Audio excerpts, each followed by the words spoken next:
آپ کا subject matter کیا ہے، آپ کون سے تھیمز یوز کر رہے ہیں، کون سی ایموشنز یوز کر رہے ہیں، یہ چیز میٹر نہیں کرتی، بلکہ آپ کس اسٹائل میں لکھ رہے ہیں یہ چیز میٹر کرتی ہے. اور اس پوئٹری کی ایک سب سے امپورٹنٹ بات یہ ہے کہ اس پوئٹری کے اندر جو پریویس رائٹرز ہیں جو کہ کلاسیکل پیریڈ سے بلانگ کرتے ہیں، ان کو جو ہے وہ دوبارہ سے اسٹڈی کیا گیا، ان کے اوپر ان کی ٹرانسلیشنز کی گئیں، ان کے اوپر لکھا گیا. اور اس پیریڈ کو اگر ہم کہیں کہ 3 پیریڈ کے اندر جو ہے ہم لوگ ڈیوائڈ کر سکتے ہیں پوئٹری کی بیس پہ. ایک پولیٹیکل سٹائرز ہیں جو ہمیں نظر آتے ہیں، دوسرا ڈاکٹرینل پوئمز ہیں یا فیبلز جو ہیں نظر آتے ہیں. ڈرائیڈن نے ان تینوں کا یوز بڑے ہی پرفیکٹ طریقے سے کیا ہے.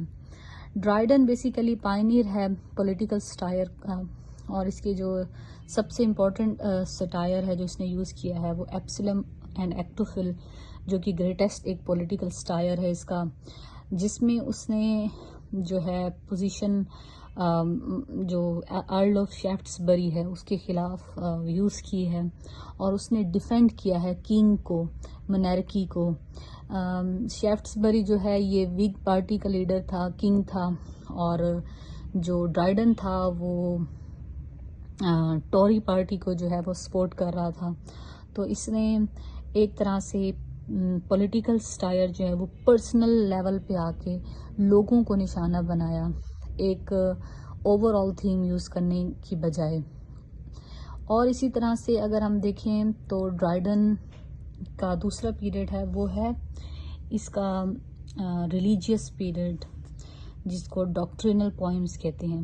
تو اس کی جو 2 امپورٹنٹ ڈاکٹرینل پوئمز ہیں ڈرائیڈن کی وہ ہے Religio Laici and the hind and the panther.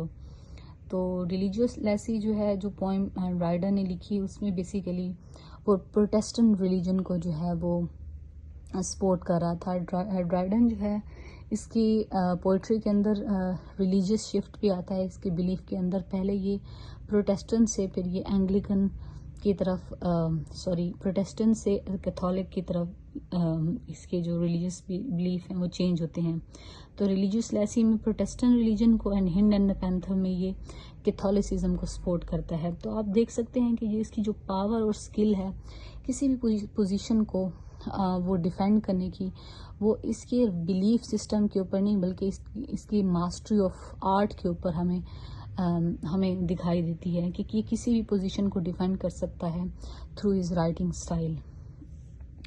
اور ڈرائیڈن کا موسٹ جو ہم لوگ سکسیسفل ورک کہیں وہ فیبلز ہیں جو اس نے لکھی تھی، جیسے اینوس میرابلز ہیں اور الیگزینڈر فیسٹ ہے. یہ جو بیسٹ فیبلز جو ہیں وہ انگلش لٹریچر کے اندر وہ کنسیڈر کی جاتی ہیں. اور دوسرا بڑا ہی امپورٹنٹ پوئٹ اس پیریڈ کا وہ ہمیں سیمیول بٹلر کی شکل میں نظر آتا ہے. بٹلر جو ہے اس نے سرو کیا تھا سر سیمیول ڈیوک کو، ایک کولونل تھا پارلیمنٹری آرمی کے اندر.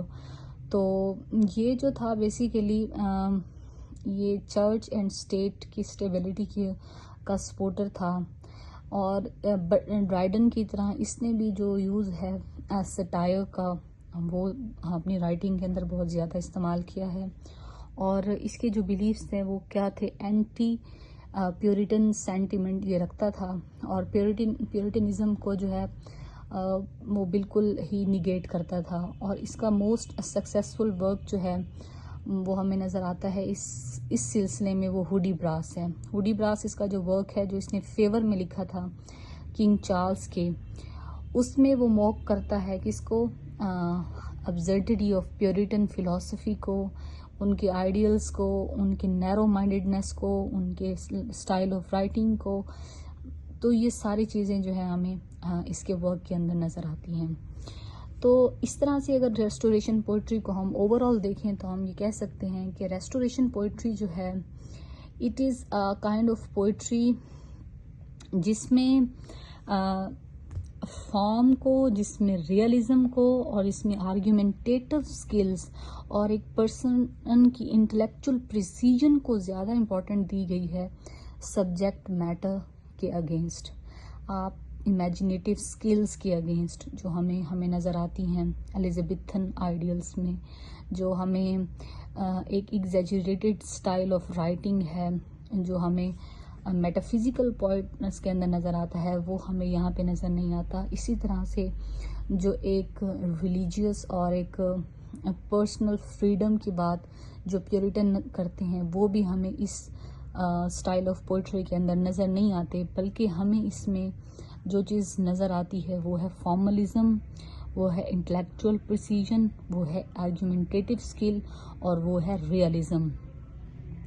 اگرچہ ڈرائیڈن جو ہے وہ گریٹسٹ پوئٹک ہائٹ پہ جو ہے وہ نہیں گیا، لیکن اس نے اس طرح کے ونڈرفل پیسیجز یوز کیے جو کہ بڑے ہی خوبصورت اس کے آرٹ اور اس کی اسٹرینتھ اور ایلیکوینس جو ہے رائٹنگ کے اندر وہ ڈپکٹ کرتے ہیں.